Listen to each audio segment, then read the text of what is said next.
প্রায় 94% নারী শ্রমিক যৌন নির্যাতনের শিকার হন। আমার প্রশ্ন, তাদের নিরাপত্তা নিশ্চিতের জন্য তাদের নিয়োগকর্তা যাচাই, বীমা ইত্যাদির পাশাপাশি তাদের জন্য 24 ঘন্টা হটলাইন এবং সেফ হোমের কোনো ব্যবস্থা করা হবে কিনা? ধন্যবাদ মাননীয় সদস্য। মাননীয় প্রতিমন্ত্রী। জি, মাননীয় স্পিকার, আপনাকে ধন্যবাদ। মাননীয় সংসদ সদস্যকেও আপনার মাধ্যমে ধন্যবাদ যে প্রশ্নটি করায়।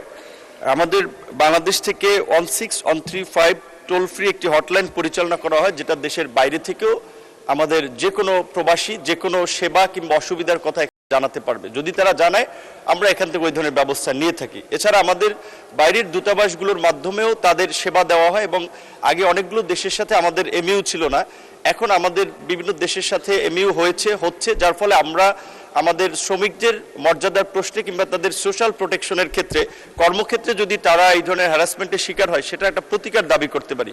সৌদি আরবে আমাদের দুটো সেফ হোম আছে।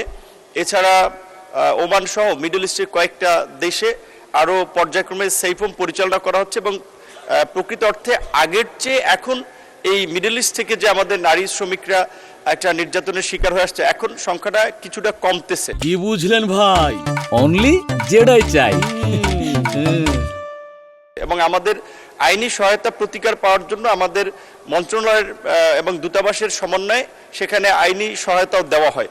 এবং আমাদের নারী শ্রমিকদের বিশেষ করে পাঠানোর ক্ষেত্রে এখন আমরা একটু বেশি কেয়ারফুল হচ্ছি যে প্রকৃত অর্থে তারা যেখানে যাচ্ছে সেখানে কাজের পরিবেশ এবং আপনার আইএলও কিংবা আন্তর্জাতিক সংস্থার যে মানদণ্ড অনুযায়ী শ্রমিকরা তাদের সোশ্যাল প্রোটেকশনগুলো পাবে কিনা সেগুলো এনশিওর করার পরে আমরা পাঠাচ্ছি।